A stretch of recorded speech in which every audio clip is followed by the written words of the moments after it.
여러분 사랑합니다. 자, 8학년도 우리 드디어 이제 1단원이 끝났어요. 8학년 1학기는 이제 화학에 대해서 선생님하고 배우고 있는데, 우리가 처음에 이런 얘기를 했었죠. 화학은 화학. 이 화학이라는 학문, 화학이라는 과목의 주인공이 누굽니까? 이 주인공은 물질이죠. 물질. 지구상의 모든 것들은 물질로 구성되지 않은 게 없죠. 창세기 1장 1절에 보면 태초에 하나님께서 천지를 창조하시느니라. 태초라고 하는 절대 시간. 그쵸? 우리는 이제 짐작할 수가 없는 시간이야. 시간은 1차원인데 짐작할 수 없는 태초라고 하는 시간에 천이라고 하는 공간. 그래서 잠깐만 좀 설명을 해볼게요. 천지인데 얘는 공간이다. 공간. 근데 이제 현대 과학에서는 이 공간이라는 개념이요. 공간은 바뀔 수 있다. 공간은 변형이 일어날 수 있다. 변형이 일어날 수 있는 것들을 바로 이제 공간이라고도 합니다. 그러니까 공간이 단순히 넓게 트여져 있는 것만을 이야기하는 건 아니야. 공간은 왜곡이라는 표현을 쓰는데 왜곡될 수도 있고 변형도 일어날 수 있는, 그렇기 때문에 우리가 이제 어떻게 상상할 수 없는 그런 공간의 왜곡을 통해서 이제 SF 이제 영화에 보면은 이걸 바탕으로 이제 다양한 상상력으로 이제 이야기를 펼쳐가잖아요. 여기가 이제 그 공간인 거고, 지가 뭐냐면 물질이야, 물질. 그 무슨 얘기야? 진화에서는 현대의 물질을 이야기하기 위해서 빅뱅 이론을 가지고 나름대로의 논리 체계 가설을 세우지만 우리는 너무나 간단 명료하다라는 거야. 태초에 하나님 천지를 창조하셨다. 물질을 만드셨다. 처음부터 물질이 있었다. 무엇으로? 말씀으로 창조하셨다. 말씀이신 주님께서 말씀으로 세상만을 창조하셨다라고 하는 게 놀라운 거죠. 그죠? 근데 그런 것들이 믿어지지 않을 때에는 사실 이런 부분들을 이제 무시하기도 하고, 이건 어떤 종교적 신념일 뿐이야 라고 이제 가볍게 겸허하기도 하지만 그렇지 않다라는 거죠. 창세기 1장을 가만히 살펴보면 실제로 빅뱅하고 다른 바가 없어요. 다를 바가 없고 굉장히 과학적이다. 이건 설화가 아니다라는 부분을 우리가 짐작할 수 있는데, 그 부분 여러분 10학년 때 선생님하고 기원과학을 배우게 될 겁니다. 자, 여하간 화학은 바로 물질에 대한 학문이야. 우리가 물질을 깊이 있게 이해하면 물질의 세계를 이제 깊이 있게 탐구하다 보면 이건 누군가가 아주 정밀하게 설계하신 거다, 만드신 거다라고 이제 인정을 하게 됩니다. 그런데 이런 이 물질에 대한 이야기가 비단 이제 지금 우리만 관심을 갖는 게 아니라 고대 때부터 이 물질은 관심사였던 거예요. 그래서 이 단어는요, 사실 선생님이 강의용만 적었는데 이 단어는 바로 이거야. 단어명이, 이 단원의 단어명은 이겁니다. 물질의 구성이야, 구성. 그래서 끝부분을 가서 여러분이 긴장하는 바로 이거 살펴볼 거야. 원소 주기 율표를 살펴볼 거야. 이거를 잘 이해하는 게 우리의 이제 목적이에요. 자, 46페이지 보세요. 선생님 2번 8강에서는 간단하게 이제 물질에 대한 사람들의 생각들이 어떻게 이제 변해 왔는지를 살펴보도록 하겠습니다. 선생님이 성경의 이야기를 먼저 한 것은 성경에서 말한 물질과 너무나 간단하고 명료해. 그러니까 너무나 명료하단 말이에요. 그래서 선생님은 나중에 이런 부분을 먼저 배우고선 성경 말씀을 통해서 물질관의 어떤 핵심을 내가 발견했을 때 그 기쁨을 이루 말할 수가 없었어요. 자, 여러분도 그런 이제 감격까지 갈 수 있었으면 좋겠고요.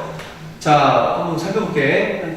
과거의 사람들, 특히 고대 철학자들이죠. 고대 철학자들이 과학자, 수학자를 같이 겸했잖아. 그래서 이 사람들은 어떻게 주장했는지 몇몇 사람을 중심으로 살펴보도록 하겠습니다.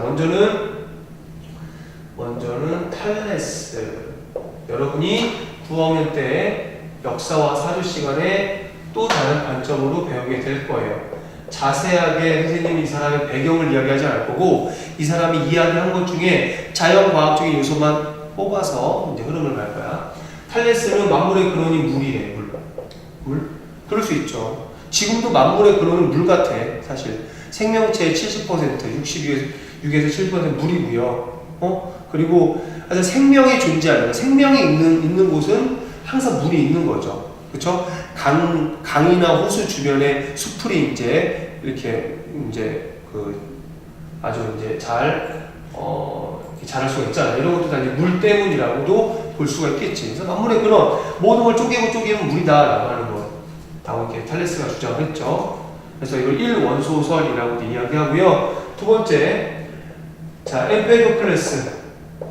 근데 엠페도클레스 입장에서는 물만 가지고 이야기하는 좀 뭔가 좀 부족함이 있었던 거야. 그래서 만물의 근원을 물, 불, 그 다음에 흙, 공기다. 자, 그럼 이런 것들 다 뭐야? 주변에 볼 수 있는 것들이죠? 불이 있어야지만 음식도 조리해서 먹을 수 있고 따뜻할 수 있고, 흙이 있어야지만 식물이 자랄 수가 있고, 공기가 있어야지만 사람이 기본적으로 이제 생존할 수 있으니까 이런 것들 했었죠. 자, 세 번째는 원래 우리 교재의 내용을 좀 다르게 좀 설명을 해볼게요. 세 번째는 아리스토텔레스.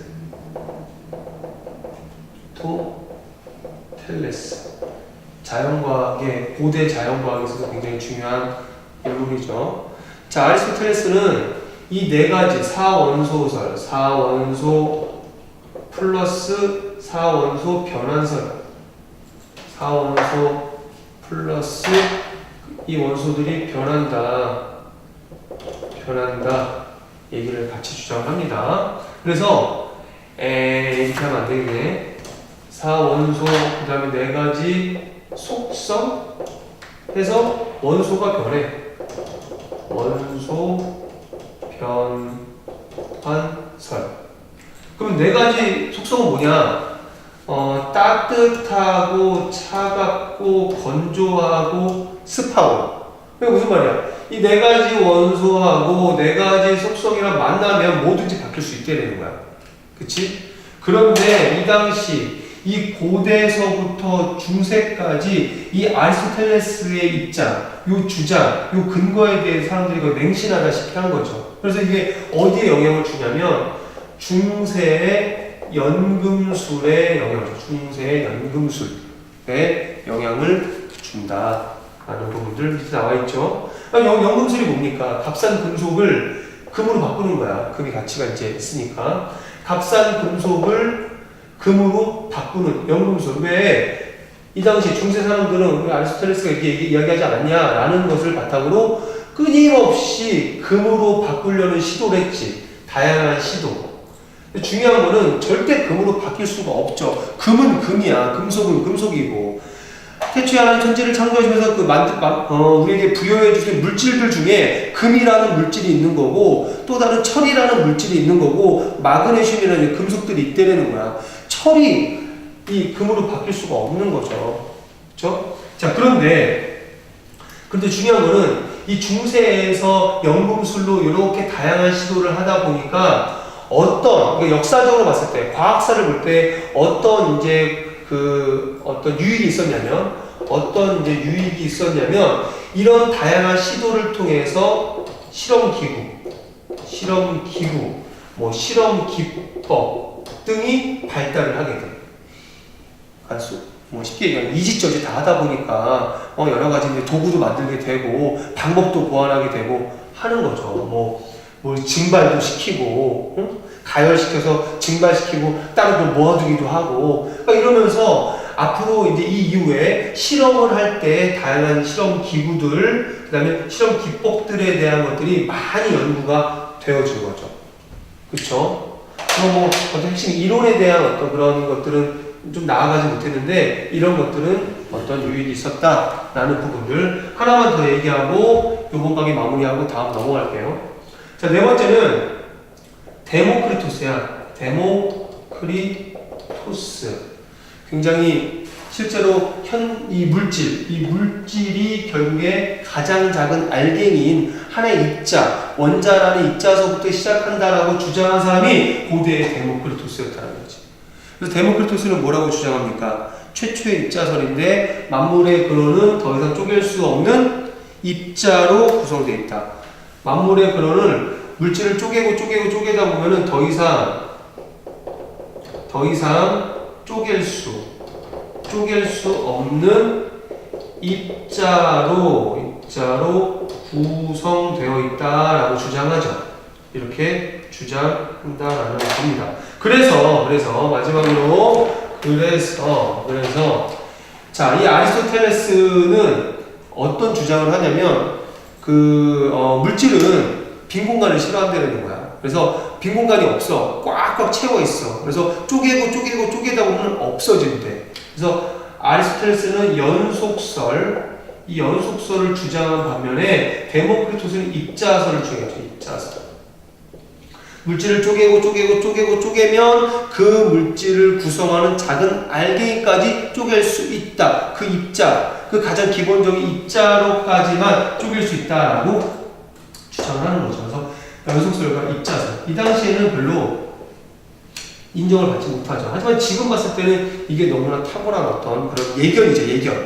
예견, 어떤 선견지명 같아요. 그래서 이렇게 주장한 이야기, 연속설과 입자설이 대립을 이루었다라는 부분. 사실 대립도 아니야.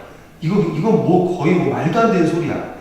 이 아리스토텔레스가 어떤 이제 사회적 어떤 입지를 통해서 뭐 절대적인 어떤 그런 진리를 뭐 선포하는 어떤 그런 수준, 또 사람들도 맹신하다시피 했기 때문에 이런 부분까지 살펴보고요. 47페이지 보면은 동양의 오행설도 눈으로 한번 살펴보고 원소 변환설 살펴보면 좋겠습니다. 다음 강의에는 47페이지 끝에서부터 좀 계속해서 좀 더 살펴보도록 하겠습니다. 여기까지 할게요.